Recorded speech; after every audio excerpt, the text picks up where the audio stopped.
Okay, as humans, we all tend to have false detrimental thoughts that pass through our brains. This is a fact, and this is very well established. Some people have more of these than others.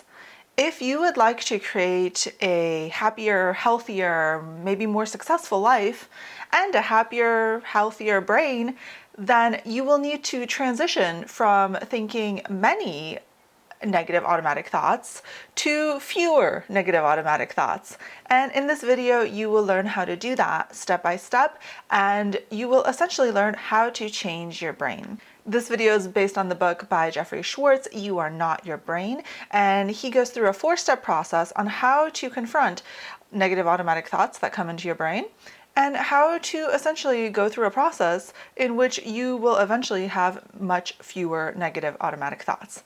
So what is a negative automatic thought? Negative automatic thought, or gnat. Gnat? Like a gnat? Like the little bugs, are those gnats? Gnats, right? Okay, anyways. I mean, if it is the same word, then that would be really helpful, because they're essentially these little annoying bugs that go into your head and they just pass through, and then you're going through your life and you just have a negative automatic thought. And these are kind of similar to what we call in psychology unwanted intrusive thoughts. But they're different in the fact that negative automatic thoughts are more like habits, while unwanted intrusive thoughts are just thoughts that come into your mind very randomly, and they typically are not repetitive. And the key to understanding how to get rid of negative automatic thoughts is to understand the difference between negative automatic thoughts and unwanted intrusive thoughts. Okay, so when somebody has an unwanted intrusive thought, and these are normal, everybody has them. They can be something like, oftentimes people have these when they like hold a knife or they're driving or something that could be potentially dangerous. And they think like, oh my gosh, what if I stab someone with this knife? And then you think like, oh my gosh, am I a murderer? Why would I think that thought? Well, in most scenarios, like probably 99.9% of scenarios, you're not a murderer. You're just a normal person that had an unwanted intrusive thought, and they're completely normal. And what most of us do is we dismiss it. We are like, oh, that was a very random thought. Like, why would that come into my brain? I have no idea, whatever. And you just kind of push it away. You give it no emotion. You give it no attention. You give it no focus. And this is key, because in many ways, negative automatic thoughts are very similar to unwanted intrusive thoughts. But the negative automatic thought is something we latch onto. It's something like, what if I'm not good enough in my presentation tomorrow and I get fired? What if I'm unlovable? Like, what if I'm just not good enough in general for my work or for the people around me? And then we think about that again and again and again, because it's elicited an emotion in us and we give it attention and focus. And so that thought becomes automatic. And so it becomes almost like a thought habit. And all of us have these thought habits, and they just kind of play in a loop in our minds and make us feel poorly about ourselves and make us doubt ourselves constantly. The thing is, these thoughts actually have very little to do with reality. The only reason that they come into our minds so frequently is because we give them so much attention and so much focus. So if you think about when you were back in school and you were learning, right? So whenever you gave a subject a lot of focus, a lot of attention, a lot of time, and also maybe a lot of emotion, maybe you had a teacher that made you feel really excited about the subject, or maybe you had an inherent passion for that subject, you would essentially learn that subject matter in a more effective way. It would stick in your brain, and you would be able to recall that information much more easily, right? And so negative automatic thoughts are a little bit like that. They will come to your brain if you spend a lot of attention on them, if you spend a lot of focus, if you have a lot of emotion associated with them, if you have that thought pop into your head like, oh, what if I'm unlovable? What if I'm not good enough? And you feel that like deep emotion, you're like, oh my gosh, that seems right. Like that seems true. And then you start to doubt yourself, and then you start to feel poorly about yourself. That's going to elicit learning in the brain, because strong emotion elicits stronger learning. So the stronger you feel an emotion when you learn something, the more likely you are to keep that in your head, to retain that information. It's kind of a little known fact, but emotion and learning are super linked. And so when we want to unlearn destructive patterns, when we want to unlearn unhelpful thought loops, we need to do the opposite. So we're going to talk about here the 4-step process that Jeffrey Schwartz has laid out in order to change automatic negative thought kind of habit loops. Okay, so the 4 steps go like this. They all start with the letter R because psychologists and psychiatrists love alliteration and shortening things and just making it as easy as possible for you all to remember. Okay, so 4 steps, they go relabel, reframe, refocus, and revalue. Okay, so first of all, relabel.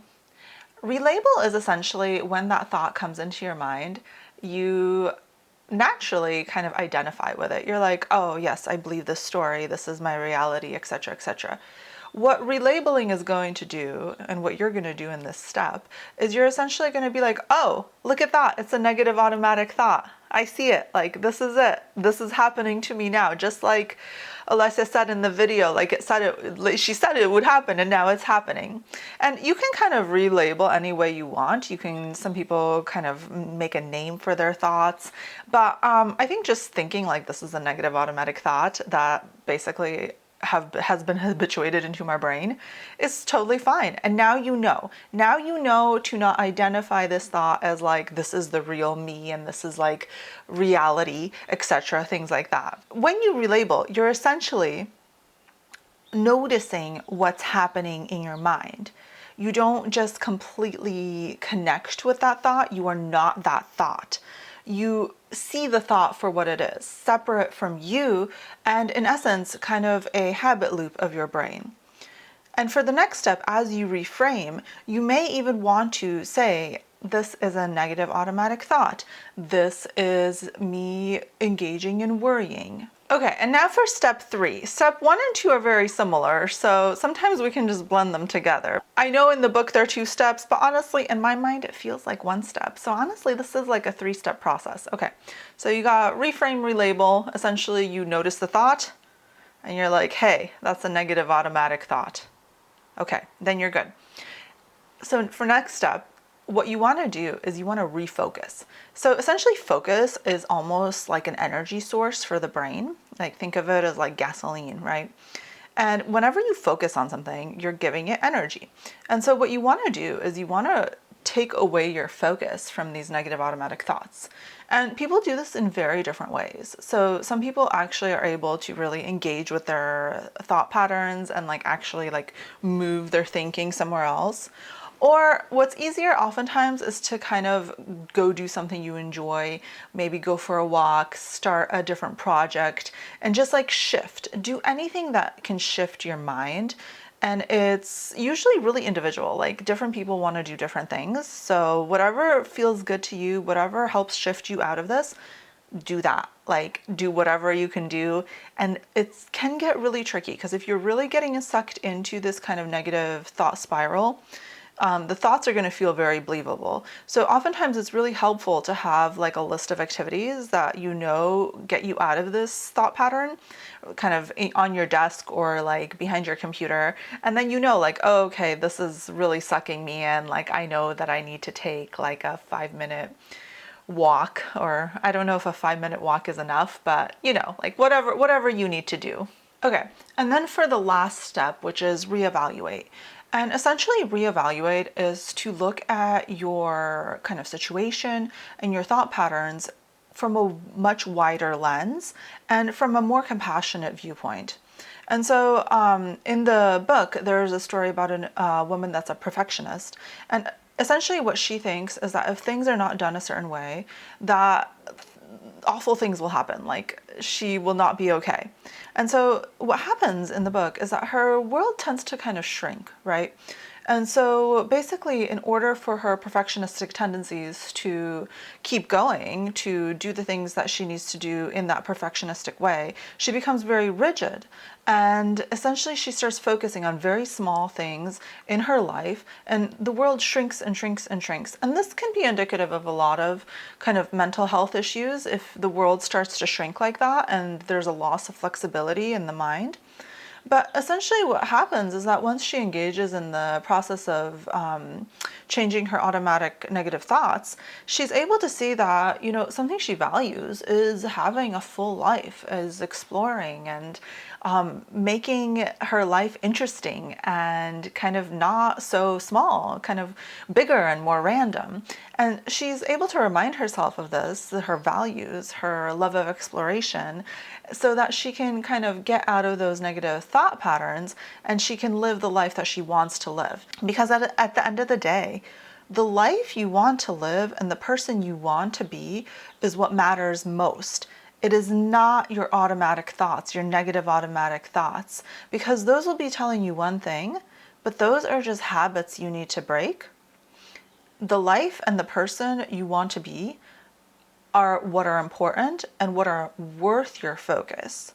So as you shift focus over to your values, to the life you want to create, that's what actually should be getting kind of that energy that you're able to give to make those things happen instead of being stuck in the what ifs of negative automatic thoughts, because all of those what ifs are essentially a waste of time. And once you shift out of that kind of black hole that is negative automatic thinking, then you'll be able to see that more and more. Okay, and so I hope this video is helpful. I really think it's super useful to think of thoughts as habits. There's a lot of evidence scientifically for this phenomenon, in which essentially the more times we think something, kind of the more that the neurocircuits wire in the brain, and we can actually change it through neuroplasticity. And so if you are able to notice that the thoughts that you are experiencing in your mind about yourself or about your situation are not helping you, they're making you feel awful, they're getting you kind of stuck in that almost like depressive state, then you have the ability to shift it. But the key is to have a relationship with those thoughts the way you would with an unwanted intrusive thought. Those thoughts that come into your mind and you're just like, what? Like, that must have been some kind of misfiring by my brain. And you just dismiss it. Like, you don't have to believe it. It's almost like when somebody insults you. And if they give you like a really out of like nowhere insult, they're like, oh, I hate your pink flamingo shirt, and you don't have a pink flamingo shirt. You don't actually own anything like that. Then you're like, what a weird insult. Like, why would you say that? Like, you don't even care, right? And that's the unwanted intrusive thought. But if they say like, oh, I hate your new haircut, and you actually just got a new haircut, then that can actually cut pretty deeply, and you believe it, and you're like, oh no, like, my haircut must look really awful. I feel really bad about myself. And so those are the negative automatic thoughts. They're the ones that can hook you. And the key is to stay not hooked, to get unhooked, and to do so using the steps here. I do recommend the book that I based this video off of, You Are Not Your Brain, and I will link that book below, and I will see you all next week with another video. I hope you all have a wonderful week.